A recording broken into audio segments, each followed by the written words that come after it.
The landlord doesn't know them. I don't know them. But don't worry, I will send the police to them. They are scammers. Right.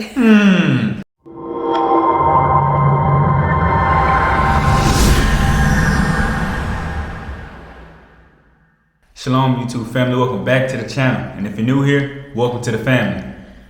Today's video, we're going to do something a little different. We're going to give you a story time about a very interesting situation that we had happen this week. We cannot make this up, y'all. Let's get into the video. Okay, so we're going to start from the beginning. If you guys have been watching us, you know that we started out our time in Tanzania in an Airbnb. We stayed there for a month so we wouldn't have to rush to find somewhere else to stay. So about 2 weeks in, we decided to reach out to some people and see if we could find another place to stay. We got recommended 2 Dalalis, and for those of you who don't know, a Dalali is like a real estate agent kind of. They take you around to show you houses that are for rent or whatever. We went with one person and we looked at apartments and we were like, we just want to keep looking. You know how it is. You want to keep like window shopping or whatever. So we were like, let's keep looking. So we met up with another person and we looked with them that same day for maybe 2. We looked at maybe 2 houses or 3 houses. But none of them were where we wanted to be. They were like bringing us to random places. So we were like, whatever. So we ended up going with the first person and we got an apartment. And we did that for 3 months. But obviously that time passed really fast. And after 2 months, we had to figure out, are we going to stay here? Or are we going to go somewhere else? Yeah. So we ended up hitting up the second Dalali to go again and look for another place to stay. This is where the problems arise. So we start going out, and as I said the first time, we're saying we want to be in this particular area, and they taking us everywhere else. But the place that we asked. But where we're trying to go. Also, we gave a budget. We're not spending more than this. Every single place was higher than that. Yeah. Every single place was a construction site. Looked like a bomb went off. Dirty. Just not ready for anyone to live. Like you're gonna do what with this in the month that we still have in this other place? Right. There's no way you're fixing this in that amount of time for it to be livable. So yeah. So anyway, we got super blessed and we found a house that we like. That was in our price range, in one of the areas that we were looking in, that we wanted to be in. So we were happy. Okay. We decided we're going to get it. So we meet with the landlord. Obviously we make arrangements to put a down payment down. Cause like we said, it was a month until we were moving. Okay. So we pay. And at the time you're supposed to pay the Dalali 1 month's rent. So whatever your rent is, you pay the Dalali 1 month's rent. And I said that like that because that's no longer a thing. Right. It's recently changed, but that's neither here nor there. Right. So we give the down payment to the landlord, who is a lovely woman, by the way. Shout out to her. Yeah. Yeah. And then that very same night, we pay the Dalali. So we go about our business. A whole month goes by. We move. So this is why I take over the story, y'all. Yeah, this is bringing us up to present because we just moved barely even 7 days ago.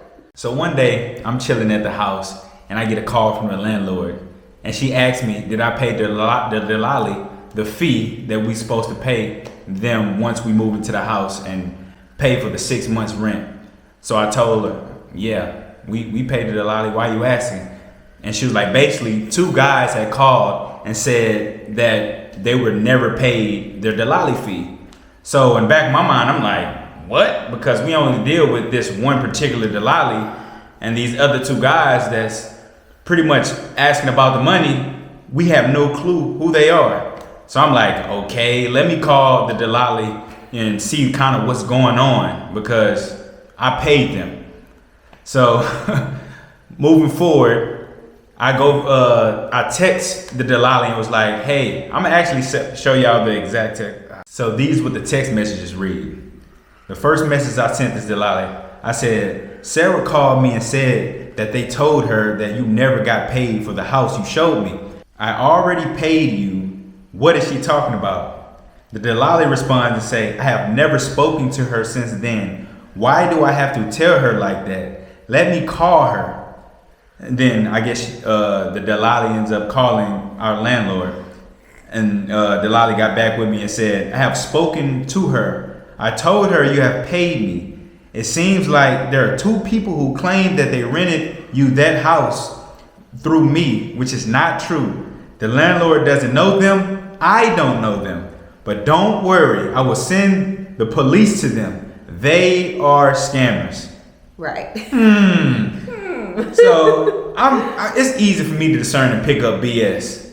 And the lies it was too easy to spot. They were bad lies. Bad lies. Then I responded, wow, that's crazy. Then the Delali said, I know you only knew me and my driver, blank blank. We're just not going to say names because we don't want all the drama that goes along with that. So he say, and I was the one who showed you the house, no one else. And so this next message is where I got that person. I said, how can you send the police to them if you don't know who they are? I don't want anyone bringing problems to the house we're about to move into. So obviously, if you don't know who did something, you are sending the police where? You are sending the police to who? Yeah. I don't know. I don't know. That doesn't make any sense. But anyway. Back to the messages. Back to the messages. So the Delali responded, no problem will come to you because the landlord told me about them and she don't know them. She saw them when they approached her. So the landlord told me about them. Apparently the guys went to the landlord house looking for the money. And that's the other thing. Yeah. So they're calling her phone and all of that. So the landlord phone. Yeah. How do they have all her information and everything? Like, what's up? What's going on? What's going on? Somebody lying. Somebody lying. We're gonna get to the bottom of this stuff. Inspector Gadget. And so I told the Delali, Sarah made it seem like they knew you. And then the Delali responded, Sarah thought they knew me? Like she Like B? Like really? They do B. What? Bye. And the Delali said, but I told her I don't know them until, which is, this English is kind of bad, but until see them tomorrow. They are just calling me on my phone, but I have to see who they are, who they are in face. So that's the thing too. Yeah. So you're talking to them on the phone. How do they have your number if you don't know them? Number one. And number two, okay, you have to see their face. Like anybody that I know, I know your voice. I would know your phone number if you have my phone number and you're contacting me and we do business. And who does business with strangers? At this point, none of it's adding up. It doesn't make sense, but you know, we said we're gonna leave it alone. We're not gonna deal with it. We don't want to be in the drama. As long as nobody coming to the house bothering us, we good. Right. Fast forward to 3 weeks later. A couple days ago, we move into the house, right? And about the third day in the house, we get another call from our landlord, and she told us basically the two Delalis that were complaining about the money has went to the local government and is demanding for us to go speak. We have to go. The other Delali that we already had paid have to go, and then the two Delalis that's pretty much accusing us of not paying has to go. So it's something like a preliminary court hearing, but it's not really a court. Like you're gonna sit in front of this person and they're gonna basically judge who's right or wrong, and that's the way they do it here. Before you can't just go to the police. You start at this level. If it can't be resolved, it goes to the next level, and so on and so forth. So about a couple days ago, probably 2 days ago, we went to the local government office that we were summoned to. We were summoned, so. We don't know how that works here, so apparently you gotta go. We assume you gotta go. So we meet up there with our landlord and one of our good friends who's gonna help us out. Yeah. So we go, And our landlord goes talk to some people, and she comes back, and then she points at the guys. She's like, it's those two guys over there. And she's like, they claim that they know you. Right. Like, she's like, they're saying that they know you, that they took you. Now, we're looking at these two men like, yeah, I like, we have don't know never you. seen you a day in my life. I don't know. You know, all black people don't look the same. So I don't know. You don't look like anybody I've ever seen, but okay. Basically, what they're claiming is that when we went to look at the house, they brought us. So this is the part that's important that we left out.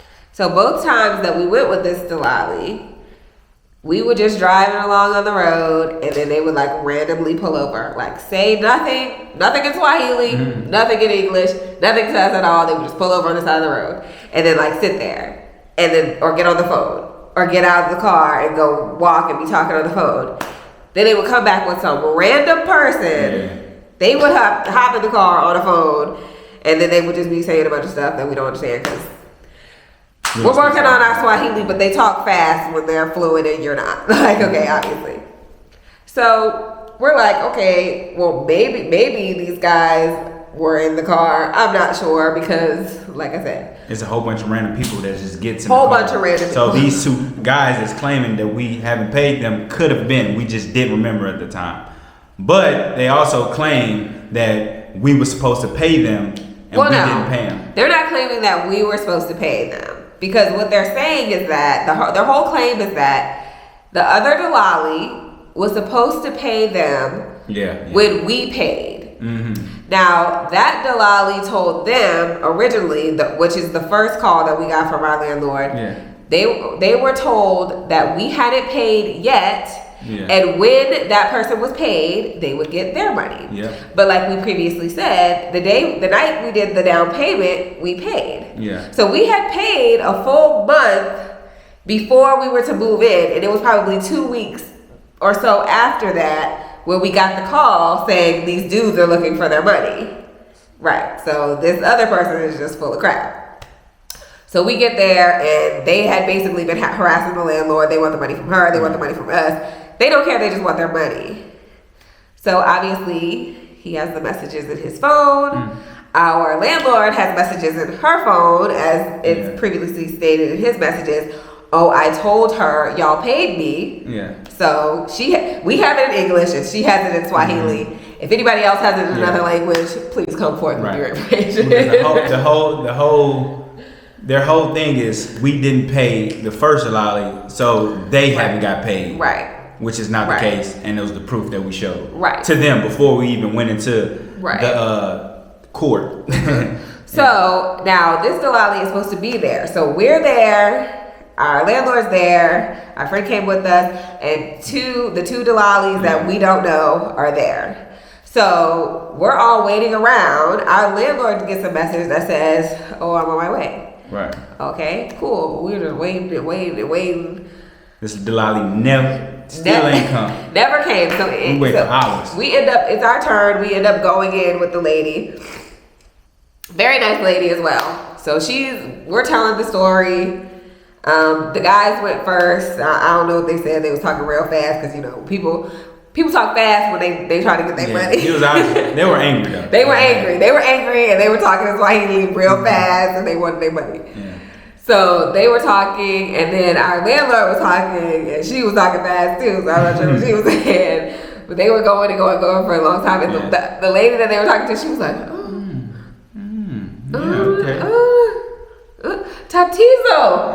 Kubwasana. Tatizo Kubwasana. Big problem. Very big problem. That's what that means in Swahili. Very big problem. So basically, what was said was, we paid this Delali already, and the Delali that was supposed to pay the other two that's claiming that we didn't pay, they never got paid. And we had the proof showing that. And they had the proof that they knew the Delali, because Delali was saying that they didn't know the two, which is false. Because we seen the messages from the two Delalis giving our landlord that person's number. They showed the text where they gave the number to the landlord to try to, and, you know, our landlord was actually telling us that it's a common thing That happens out here. You know, there's all these different areas. So if you're working with this Dalali and, you know, you want to be in this other area, but they work in this area, they might not know any houses in this area. So they're going to call another one from that area. They get together and they basically say, okay, I need to show this person this house over here. Yeah. When I get paid, I'm gonna split it with you, blah, blah, blah. Yeah. But it's a common thing out here for some Dalalis to not split the money and run. And that's what happened in this instance. Right. So what it came down to is, you know, we were definitely sorry for those guys because we didn't want them to get scammed. You know, they did the work, they found the house, they should get their money. Not from us, because we already paid. Yeah. Like, it's like we feel bad, but at the same time, We can't do anything about it. I'm not trying to pay for nobody else's crimes. Yeah. That's not where it's at. So the end of the matter for us, at least, is that it was proven that we don't have nothing to do with this. Yeah. We paid. We did what we were supposed to do. You know, we don't not pay. We don't have no debt. We pay our debts. Yeah. We don't have no debt. Don't look for that over here. So we did what we had to do. And I guess the next step for them is to take the other Dalali to, you know, go to the actual police station, because that's the next course of action. Yeah. You can't resolve it at this level. You go to the police. But we gave the Dalalis all the messages that we had, and our landlord also did that. So it's pretty much open and shut case. Right. But the Dalali that was supposed to be there never showed up. So the lady that was mediating actually called the Dalali that we worked with, and they were supposed to be there. Obviously, all this time had passed. They weren't there. We all gave our side of the story. Yeah. We were still sitting there waiting. So the lady calls. They pick up the phone, which they're ignoring everyone else's call at this point. Yeah. So they pick up. Where are you? And this person says that they're somewhere very far away. Like they haven't moved. Very far away, even though, like I said before, they text our landlord prior to us even getting into the office and said, oh, I'm on my way. So obviously you're not on your way. Yeah. So that happened. They're going back and forth in Swahili. Yeah. And then they hung up the phone. Yeah. Also, she forgot to say, the Dalali say still claiming that they don't know these men after all the information is being presented. Like, this person's gonna lie to the end. Right, and it was on speakerphone. So obviously, our landlord translated that for us, but they weren't going in Swahili. And then the two guys were like, oh, they did. The surprise was they were like, But basically, that's all that happened that day. We was pretty much, they was like, y'all can go home, y'all have nothing else to do with this, they gonna have to take it to the next level and figure it out. But, and with this story ending, we do want to let y'all know and tell y'all that this is something that happens out here with the Dalalis. Absolutely. And it could have went bad. You know, what if this person would have came to our house looking for the money and something happened, right? Our landlord told us earlier that day that the same thing that just happened in this situation happened earlier to her, but that case was a lot worse because they went go find the person, you know, basically took him out his house, beat him real bad, beat him bad. He said took all their clothes off, like did him bad. So basically was like, have my money, I'm gonna take it out your ass. So they messed with the wrong person. But I just thank the Most High that everything went smoothly and the truth was able to come out without any other issues. So just be careful when y'all coming out here and dealing with some Dalalis. Make sure that person you're paying is not working with somebody else. Right. Because you don't want to have the same issues that we just faced. Right. So just be aware that these things do happen. From what we were told, it's common here. Basically, you know, if you go through a situation like this, keep the evidence. You know, try to do a contract or something that shows that you paid, like, because we even did that when we did the down payment with our landlord. We got it in writing that we gave you this much money on this day, we're gonna move in on this day. Like, the more, you know, documentation you have, the better. just in case some kind of situation comes up. Yeah. And that was the story. Hope y'all enjoyed. And we want to say thank you for watching. If you want more content like this, please be sure to like, share, and subscribe, and hit that notification bell down below. We love you, family. Shalom.